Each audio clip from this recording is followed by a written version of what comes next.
What are we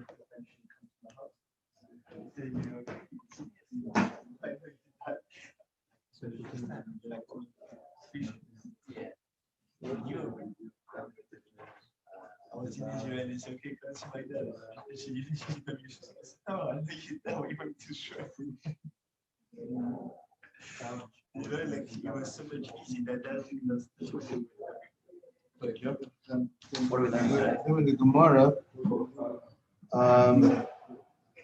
about brachot on different things, on spices and different things. Okay. Hey, how you doing?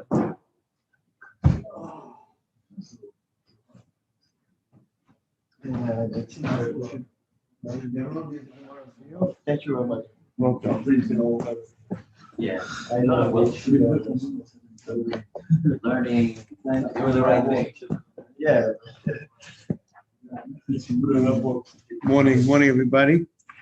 Okay. Morning, Avram. Morning, Shmuel. We are on Mem Gimel Amud Aleph, 43A.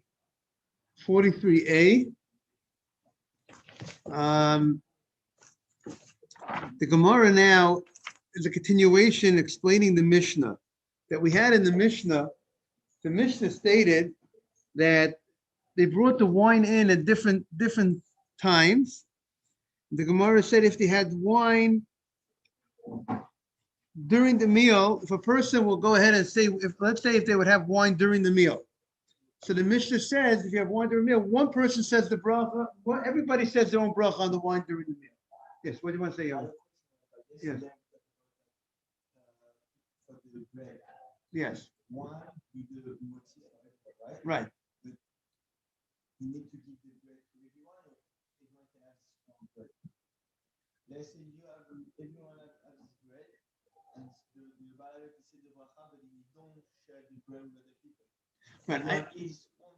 Right. So Yaron is asking a question. When you, so it's very good. Yaron's asking a great question. When you want to say a bracha for somebody else, let's say you're making a motzi. Let's say today, I want to make a motzi. We're having breakfast. We're having a bagel break. We're having a breakfast, and we're saying hamotzi. If I'm going to say hamotzi for everybody, right? So I have to give every person from the bread that I said hamotzi from, or I don't need to. That's the question Yaron wants to know.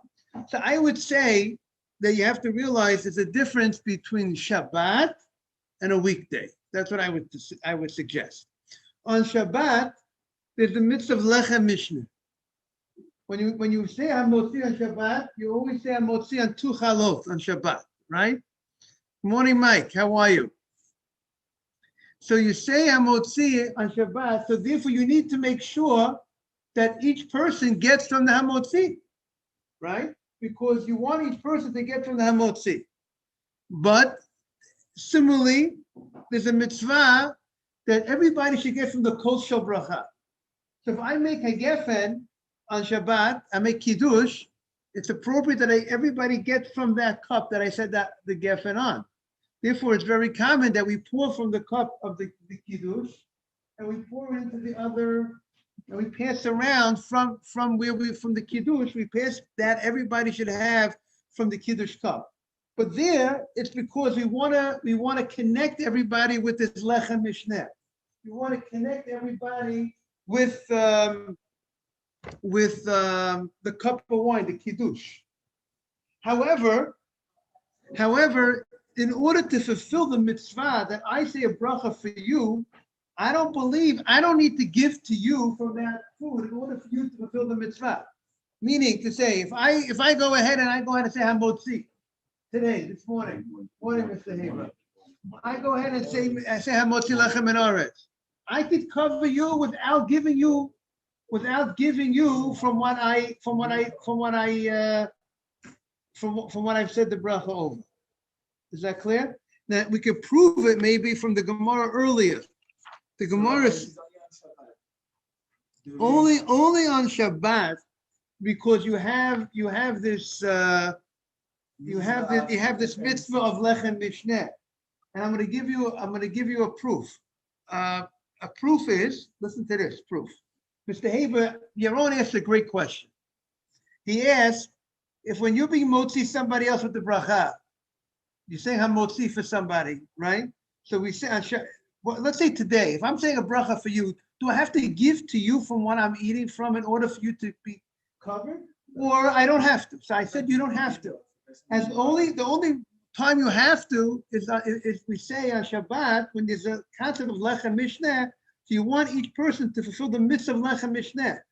So the only way they fulfill lechem mishneh if you give them from the two chalot that you made the bracha on.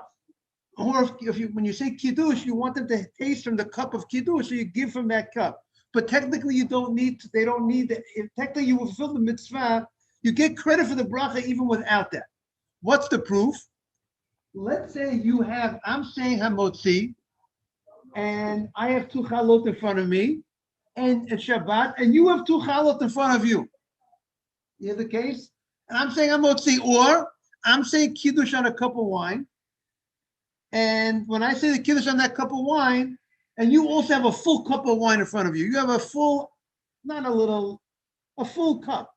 So then you don't need to have from my hamotzi.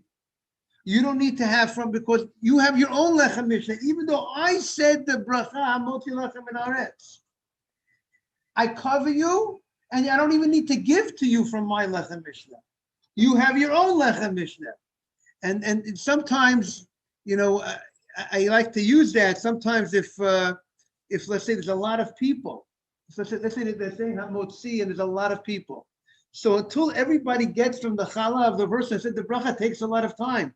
So what I would do is I would have other members of the group, if there's a large group, give them also lechem mishneh.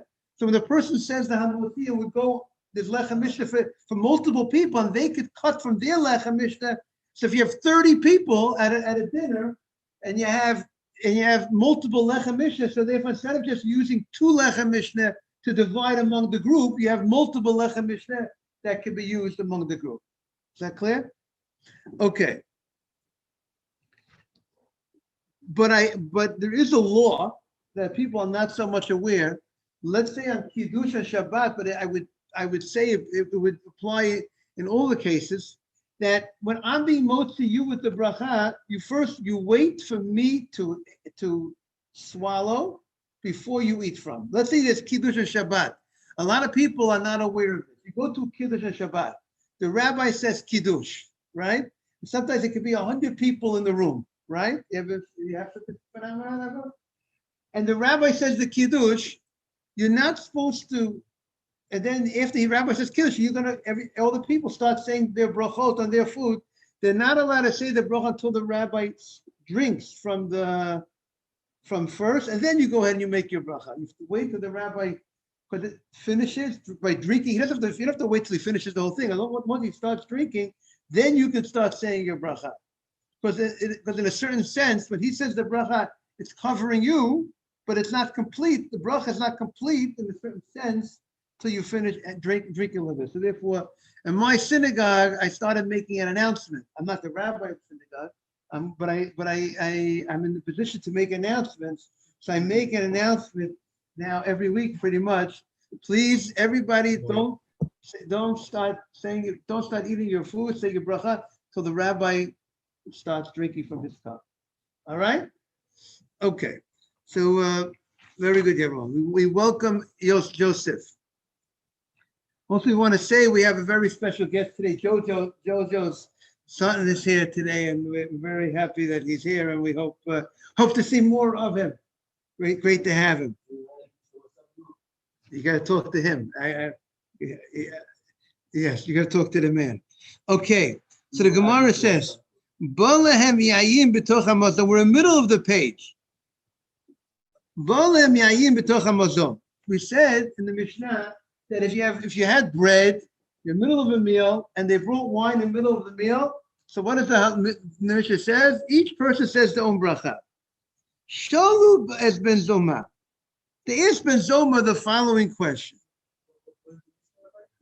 If let's say we're in the middle of a meal and they brought out wine during our meal, and we said that bread hamotzi does not cover wine, right? The only time we always say on Shabbat The only reason why you don't say geffen during the meal is because you said the geffen before the meal from the kiddush. You drank from that kiddush, that covers you for the wine during the meal.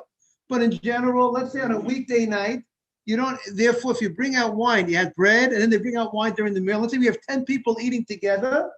So each person says their own bracha on the cup of wine, on their own cup of wine, and we don't have one person say the bracha on the wine for everybody, and then everybody drinks. If it's during the meal. On Shabbat, we say Hagefen, one person says Hagefen before the meal. It's before you have Hamotzi, the burner saying Kiddush for everybody, and then everybody's drinking from that one Hagefen. However, the Mishnah states, during the meal itself, every person recites their own bracha. So the Gemara wants to know why. Why don't we do it all together as one, as a group, which is much more honorable? Rovam Hagat Melech. Is that clear what the Gemara's question is? And the Gemara says, because we have the phenomenon, if it says in the Mishnah, if they bring out the wine after the main course, let's say they bring out the wine after, it says one person says the bracha for everybody. So what's the difference between the wine, if you would bring out wine after the main course, that means you finished eating pretty much the main meal. We say, the main part of the meal, we say, one guy says the bracha for everybody. However, if it's during the meal itself, everybody says their own bracha. What the Gemara wants to know, what is the difference? That's Sha'alu, the first word, you have, everyone have it? The first word of the line is Hamazon. Sha'alu is Bezoma. What? When you say at the end of the meal, you do the all meal, everyone stay together at the same place, eating and drinking at the same time. During the meal, maybe someone can leave before, someone will be after, so if someone will do bracha. But if you're during the meal, you would think that we're all eating together. So therefore, there should be more logic to say that everyone should say a bracha. If one person say a bracha and cover everybody. If it's during the meal, it's during the meal. We're eating together. The hamotzi was done for everybody. One hamotzi covered everybody, and yet when it comes to the wine during the meal, you say, "Hey, everybody says their own bracha." That's the Gemara's question. Good, you like the question, Yaron? But we got to sail on the question. So the Gemara says, "Shalu has been amru v'olehem yayim b'toch hamazon." Why did they say if wine comes during the meal, kol echad ve'echad mavorach la'atzmo, everyone recites his own bracha, but la'acha hamazon echad mavorach kulam. But if it comes after the main course, one guy says the bracha for everybody. Omar lehem hoyel ve'ein beit habliyah panui.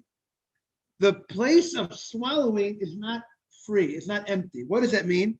When you're in the middle of the meal, people are eating and people are drinking, people are doing different things. It's hard to get people's attention that people are going to listen properly to the bracha. If one person says the bracha, you're in the middle of eating your fish, your chicken, whatever it is. Now you got to tell me, stop. Everybody stop and listen to the bracha. I'm in the middle of swallowing, and therefore, what do we say in such a case? Therefore, we say, everyone say your own bracha.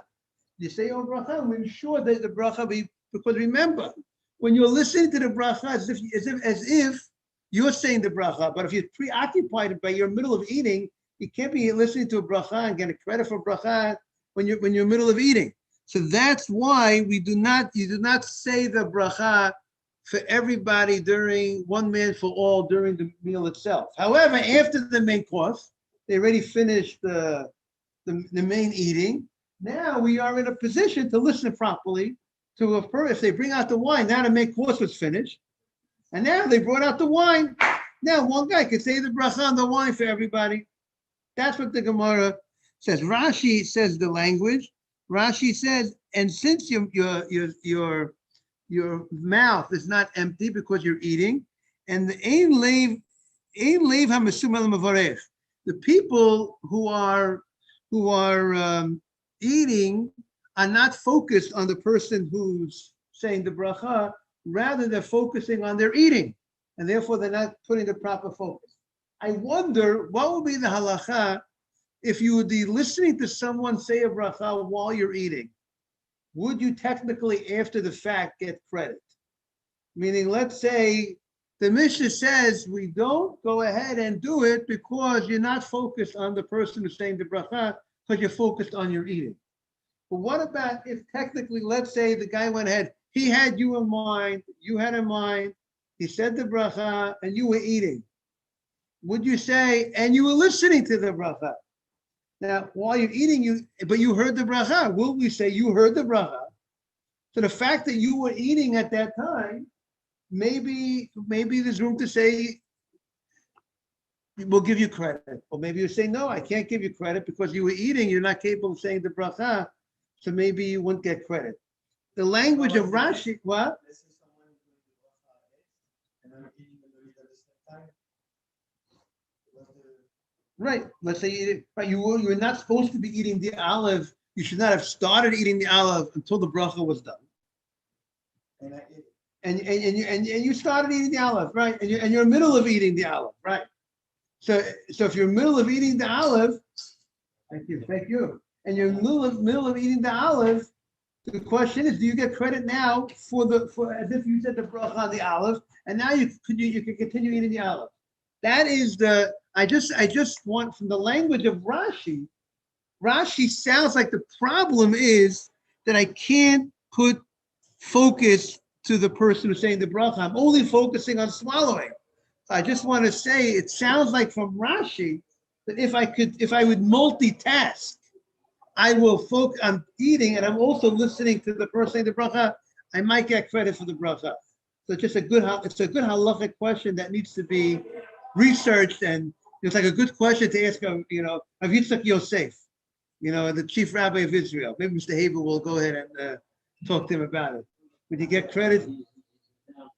Oh, he's in town tomorrow. How do you like that? So you can ask him, would a person get credit? If he listens to a bracha while he was eating, does he get credit? You show him the Rashi. He knows the Rashi. He doesn't. But if you want to show, you can show him why the question. Okay, back in the Gemara. By the way, he published, since he was chief rabbi, he already wrote like for shadows and shuvos of questions that he was asked as chief rabbi. He already wrote. Okay, the Gemara continues. V'hu omer ala mugmar. Right? We continue. Everyone having the Gemara. V'hu omer ala mugmar. First word of line is omer. And he says the bracha on the mugmar. Now, you have it? Morris, you got it? V'hu omer ala mugmar. Now, the mugmar, we said it was a certain spice that they put into a pan and they put a fire underneath, and therefore they give a nice smell. And then it says the one who said the bracha on the wine the wine that came out after the main course, the one who said the bracha and we said since it comes out after the main course, the people have pretty much finished eating the main meal. Therefore, one person says the bracha. One person is honored to say the bracha for everybody, right? Because we say at that point, everybody is not preoccupied with the eating. Therefore, one says, and then it says, not only does it say he says the bracha for everybody on the wine, he's also given the honor of saying the bracha on the mugma, on this smelly, nice smell, some nice smell of this fragrance. He's the one who's going to say the bracha on behalf of everybody, because remember, it's going to give a nice smell to the whole room.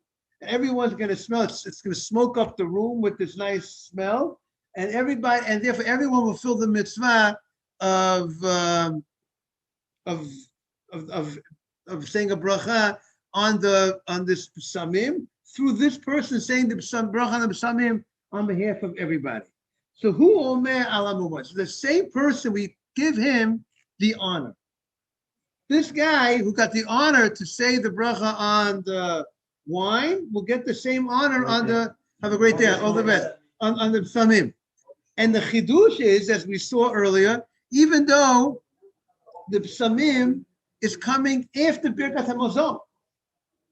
So you would have thought that if it's coming after Birkat HaMazon, you would have thought there's a disconnect. You won't connect the the person who said on the wine that happened before Birkat Hamazon, the wine that came out after the main course, you would have said that you're not going to connect that guy who started that with the spices that are coming after Birkat Hamazon, but we still consider it all. We still unite the two. They're coming at the end, and they're coming, and therefore we're going to connect the two, and we're going to give him the honor. Once you started the honor, you continue, you finish it. So the Gemara says, "For who omer ala mugma?" This person. Now, so the Gemara is medayek. What is if this guy is the greatest person of the assembly of the gadol? This we give the honor to a gadol. Generally, we give an honor to the greater person to say the bracha, right? Just like a birkat hamazon. Who you honor to say the big rabbi? You go ahead and you're honored to go ahead and say lead the birkat hamazon. See, it's a great see. I'm under the impression that if you have a great, let's say you have a Rosh Yeshiva, right, and he's a Yisrael, the honor to the Rosh Yeshiva would come before the Kohen. That's how I'm the impression. Now, it could be that the custom, many people will still give to the Kohen. But I've attended many places where Rabbi Feinstein was there, and they would honor Rabbi Feinstein. He was not a Kohen. And I don't believe it was because there was no Kohen in the house that they gave him the honor to say the Birkat Hamazon. I just had this issue came up this past week. There's a siman in Shulchan Aruch. The siman in Shulchan Aruch is Mihu HaMevorech. Who is the man who leads in Birkat Hamazon? So let's take out we'll take out it says Mihu Moni Ariel. Gadol Mevorech. So the Shulchan Aruch says the Gadol Mevorech. Now, let's see where he gets to the Kohen. Let's see if he talks about the Kohen.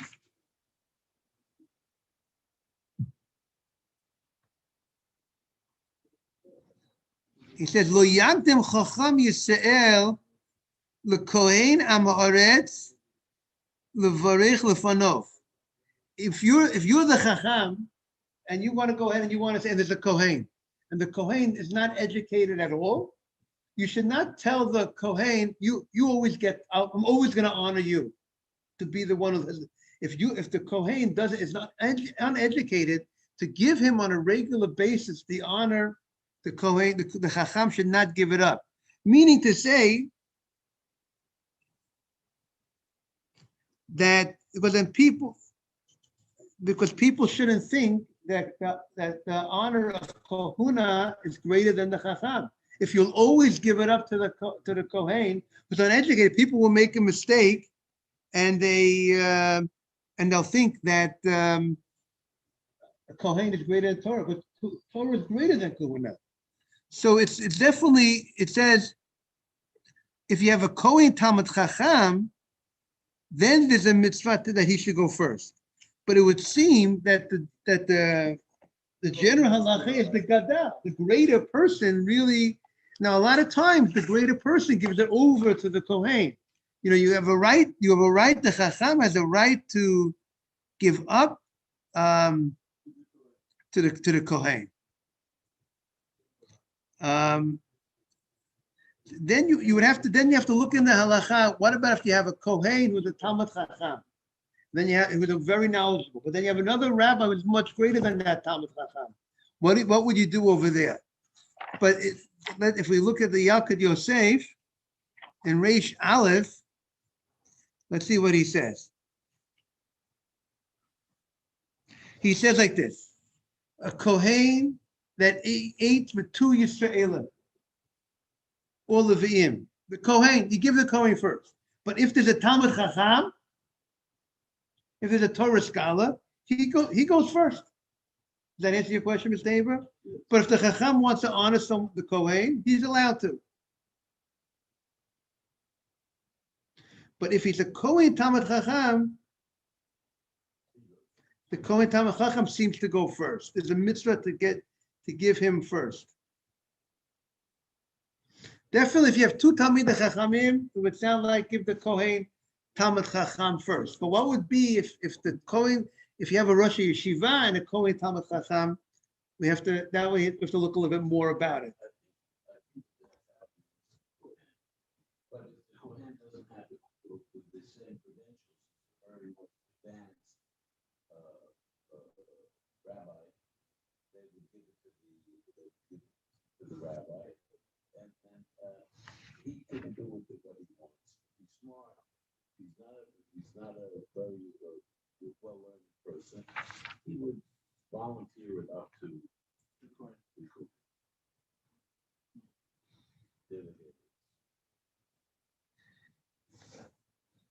Let's see what he says. So the Chafetz Chaim says like this: even if the Talmud Chacham is greater, if you have one Talmud Chacham greater than the Kohen Talmud Chacham, it is, even though you don't have an obligation to honor that Kohen Talmud Chacham in that situation, but it's good. It's a good practice that the Kohen should go, since he's also a Talmud Chacham. So it sounds like from the Shulchan Aruch that really the greater person is the winner, because it says Gadol Mevorech. So technically, it would seem that really belongs to the Gadol.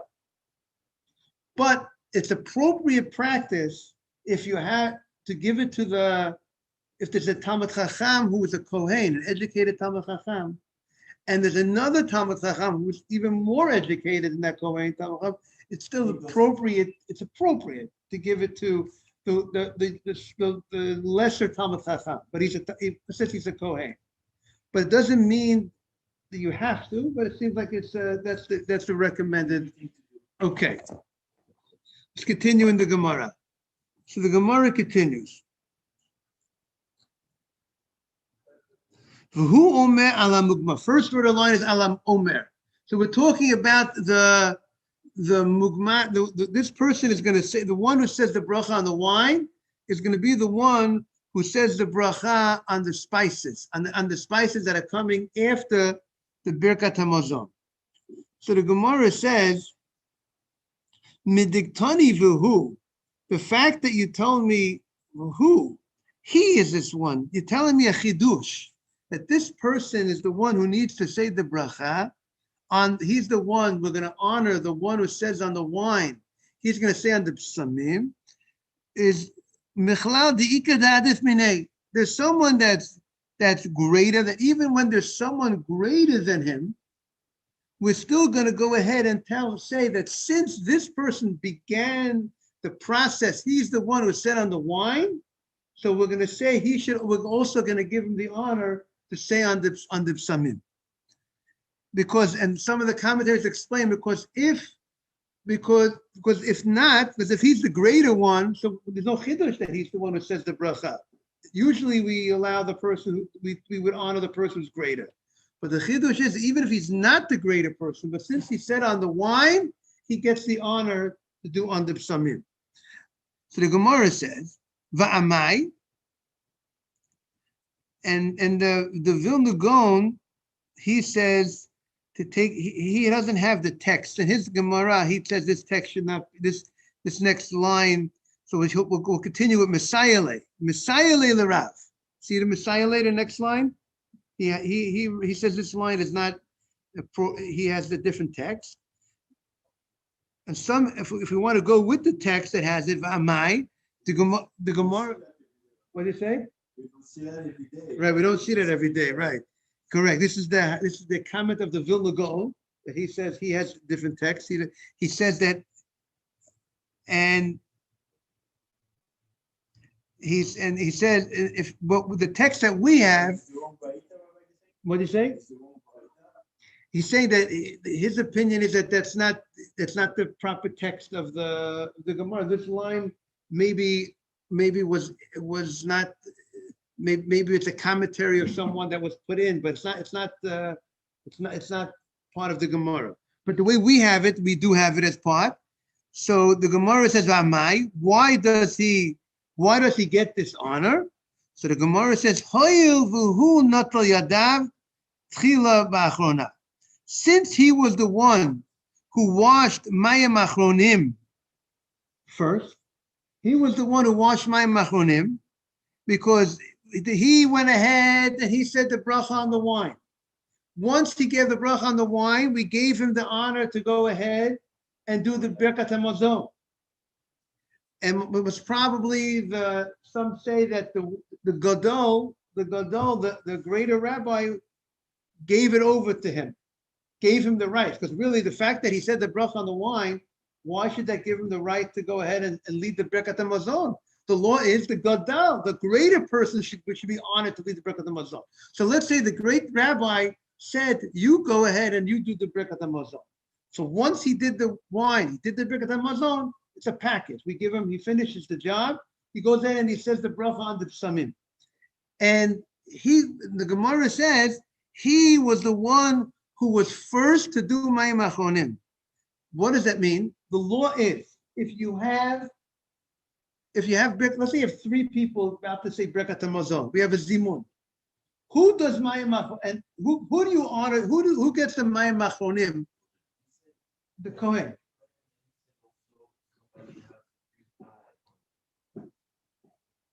We said it a different time, we're saying? We have to see in what context, what we said it. But Mr. Haber said the Kohen gets the Mayim Achronim first. Now, why does Mr. Haber say that? Because he knows the law. Now, why? And then what's the reason for that law? That the one who leads in the Birkat HaMazon, the one who does lead Zimun, does the Mayim Achronim first. Why? Not so much we're honoring him that we want to honor him to wash his hands first, but rather because we're giving him time to prepare himself to get ready to say the proper blessing of Zimun. Because since he's the one who is leading in the Zimun, therefore we want to give him buy him a little time. And therefore it says if there is more than 5 people, you won't give him first.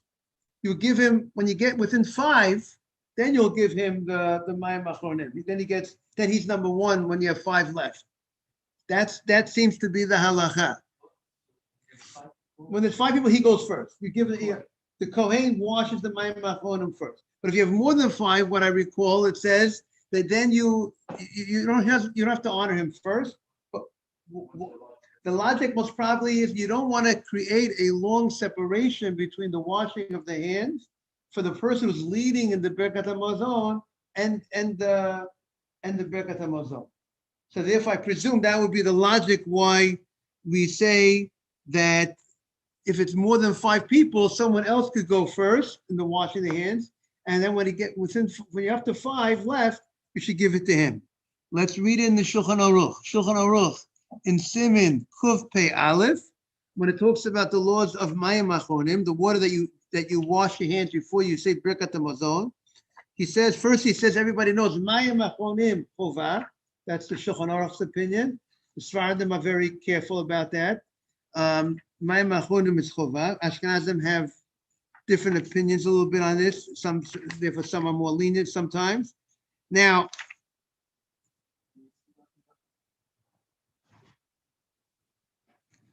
let's see what he says. He says, if there are many people, so he says if it's up to 5 people, you give the person who's leading the Birkat HaMazon the honor to wash his hands first. If there are more than 5 people, you start from the people that are less in stature.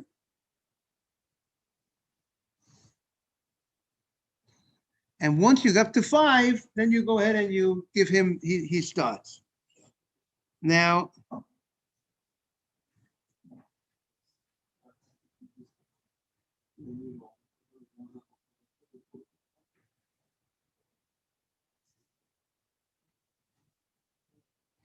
okay. Now, so that's what it says. That's what it says in the Shulchan Aruch. Okay, let's continue in the Gemara. So the Gemara says, Misayalei L'Rav. This that we learned, that the person who goes ahead, Misayalei L'Rav, that the person who goes ahead and says the bracha on the wine, he's the one who says the psamim. The Mishnah says that the one who says the bracha on the wine for the people the one who like after the main course, before Birkat Hamazon, they brought out the wine. The person who's saying the bracha on the wine for everybody, he's the same person who's going to say on the psamim after the Birkat Hamazon. We're going to give him that honor to lead, to say the psamim. What? There's no machloket on that, right? The Gemara says, "Messiah le Rav." This is the proof to Rav. The Amar of Chia Barashi Amar Rav. Hanoitel Yodav Tchila Bachrona. The one who goes ahead and says the bracha first, who washes his hands from Mayim Achronim, he who mezuman lebracha. He is the one. You want to wash your Mayim Achronim first. He's the one who's going to go ahead and lead the zimun. Because once you started the mitzvah, you finished the mitzvah. You started first. So if you go ahead and you were the first to do Mayim Achronim, that's a sign that you started the mitzvah. You get the honor to go ahead and what? And finish the mitzvah. And you go ahead and you lead the Birkat Hamazon. Okay. Rav Chia. Rav Chia have a Yasvi Kamei the Rebbe B'Suda. Rav Chia was sitting in front of Rebbe and they were having a meal. They were having a nice meal. Amalo Rebbe LeRav. Rebbe said to Rav, Kum Mishi Yadach. Stand up and wash your hands. Chazyei dehavi mitais. And Rav Chia saw that Rav was very nervous. Right, good question. Let's say you had to get the water, and let's say there's no water, no water at the table. So he said, I was also wondering why you stand up to get the water. He says, Amod, kum mishiyadach. I presume he said, well, we'll have to see if we see more insight into why he had told him to stand up. But he said, stand up, wash your hands. Now, again, there are three people in the story. There's Rav, there's Rav Chia, and there's Rebbe. Those are the three people in the story, okay? They're all the same place, and they're having a zimun, right? There's three people eating together. You're having a zimun. And Rebbe, who is the oldest, who is the head rabbi of the three, he tells one of the members, he tells Rav to get up and wash your hands. So now Rav was concerned. Why is he telling me to wash my hands? Is he telling me to wash my hands? So Rashi says, what was he concerned? He was concerned, maybe the rabbi, the chief rabbi saw that my hands were dirty. And that's why he's telling me, go get up and wash your hands. The hands are dirty. That's another possibility. That's going to be you're right. I'll stay tuned. Aaron is good. Or maybe he thought I was eating too long. Maybe I was overeating too long, and therefore the rabbi is telling me like I got.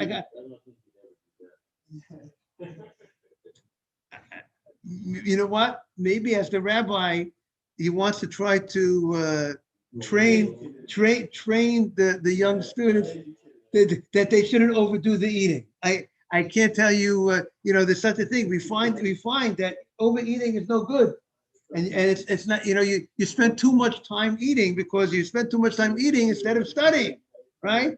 You have to get back to the holy svarim. So.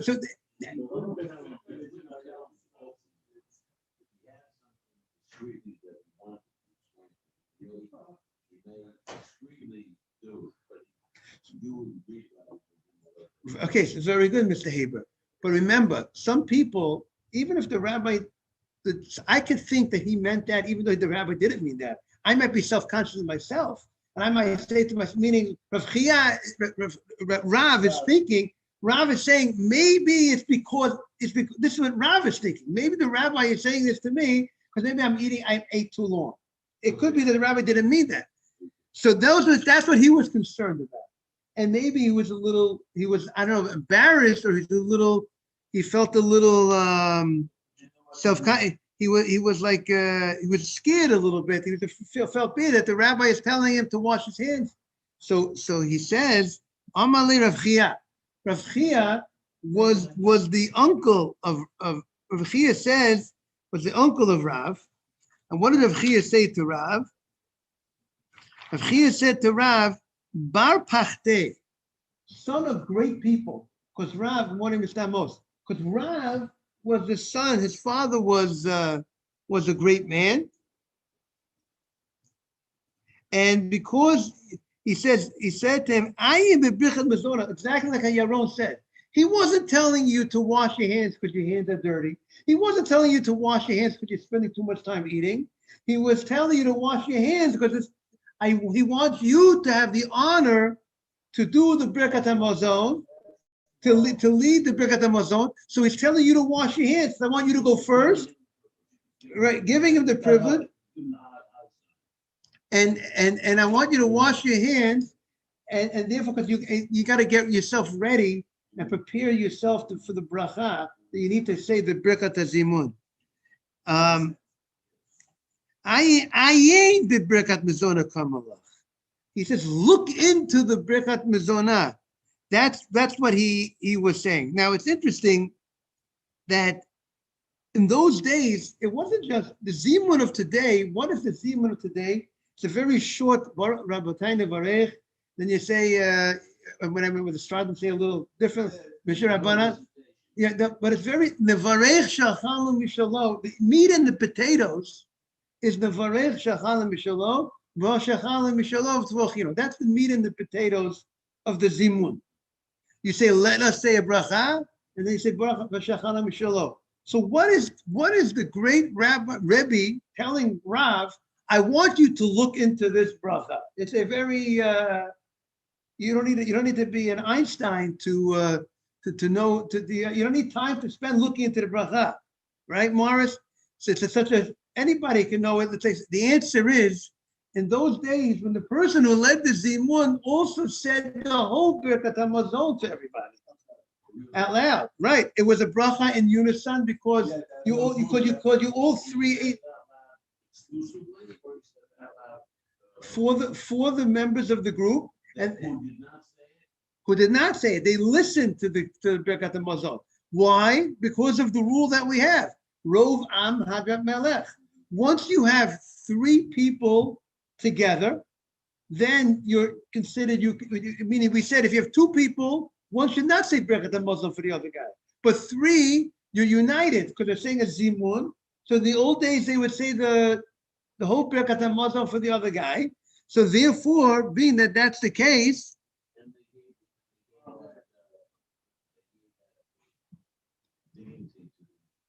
right. And here he gave it to the younger rabbi. So Rebbe gave it to the young. It would seem he gave to the younger rabbi. He would do out loud the whole Birkat HaMazon. They would listen. They would listen. They would listen. What did you say? Right. I think we say we wouldn't recommend it today. We don't recommend that you should say the whole Birkat HaMazon out loud when you're having a Zimun and be motzi somebody and have them in mind because it's very hard to concentrate and focus your attention for the whole Birkat HaMazon. But technically, you could technically, if a person would have had when in the old days when they were a little bit more focused, they were not distracted as much. Therefore, the person would say the Birkat HaMazon out loud for everybody, and that would be the, and that's why he's telling him look into Birkat HaMazon because you're leading a Zimun. It's a whole thing. It's a whole Birkat HaMazon. Get ready because it's not a small thing. The whole Birkat HaMazon is much longer, and therefore it needs a little time to organize. Ayin v'Birkat HaMazon kamalach. And now, so the Gemara says, Ama Rav Zera, Ama Rav Yirmiyah, Me'emusai mevorchin alha. Now the Gemara now is getting back to the spice of Psamim that we says they were brought out the Psamim. At what point do you say the bracha on the Psamim? Ama Rav Zera, Ama Rav Yirmiyah, Me'emusai mevorchin al reyach. So the Gemara says, Mishetale timrato. Once the smoke goes up, after you smoked it, right? You put the smoke on the pan, and now after the smoke is on the pan, and now the smell goes out to the room, then you go ahead and you say the bracha. So Amalei Rav Zera LeRava Bar Yirmiyah. What was that? I mean, we have other spice. We don't have this pan with, I don't know that we have this type of thing, that we have this pan and the spices. Right, but we have other samim. So the Gemara says, Amalei Rav Zera Rav Yirmiyah, V'ha lo ka'arach. When the smoke starts coming up, you did not yet smell the smell of the spice yet. So the Gemara's question is, why are you saying the bracha if you didn't smell it yet? So now, at the end of the day, the Gemara is going to say that you say the bracha before you smell it. You don't first smell and do the bracha. But the Gemara is what do you say? Right. So the Gemara is saying, but what is the Gemara thinking in the question? The Gemara is thinking in the question that maybe you should go ahead and maybe it's a type of thing that you should have to go ahead and smell first in order for you to say the bracha. The Gemara was thinking that maybe it should be different than food. Food, you don't eat it and then say the bracha. You first say the bracha and then you eat it. But the Gemara in the question was thinking that in order for you to say the bracha on the smell, you should have to smell it first. That's the Gemara in its question. And the Gemara responds, no, you don't need to smell it first in order to go ahead. Maybe the idea is, let's say, on a lightning bolt, on thunder, right? You hear the thunder, right? You go and you say a bracha. You see a lightning, you say a bracha. You see a rainbow, you say a bracha. So there's certain things after you experienced it, then the bracha comes. There's certain things that the bracha comes before you experience it, right? When it comes to eating, it's before you experience eating. It's not that you go ahead and you first experience eating and say bracha. In his question, he's questioning, he says, shouldn't this bracha of smell be like the other things that I first should experience it and then give my praise to Hashem? That was his question. And he shoots back, no. He says, no. The bracha on bread, the mevarech. You say a bracha before you eat. So the same way you say a bracha before you experience the pleasure of eating, so too, ela daitei lemecha. The reason why you could say a bracha on the food, even though you didn't eat the food, you're thanking Hashem for the food before you even ate it, is because you plan on eating the food. And the planning on eating the food is enough to give you, meaning I can't say a bracha, that gives me the right to say the bracha. If I want to say a bracha now, I'm going to eat the food in a few minutes. That's no good. I have to connect my bracha to the food. So the fact that therefore we hold the food in front of me, hold it in your hand. Don't even just leave it don't start saying a bracha when the food is on the table. Try to connect the bracha as close to possible to the eating, right? So therefore, the fact that I want to eat, I can say the bracha on the food, even though I didn't eat yet, for the fact that I plan on eating right away. Hachanami here also,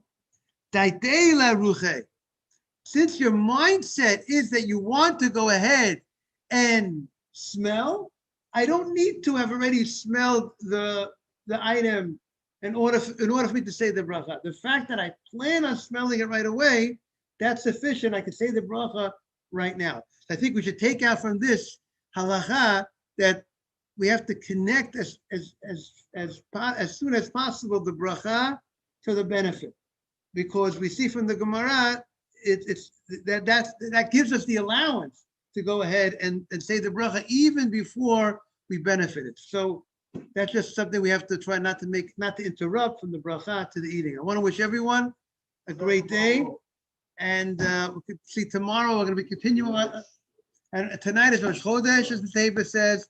Rosh Chodesh Tov to everybody. 2-day Rosh Chodesh, Thursday and Friday. It should be a beautiful month for the Jewish community. Everybody, all the best to everybody. Thank you, Rabbi. Chodesh Tov u'mevorach. Thank you. Thank Have a you. good day. Thank you, everybody.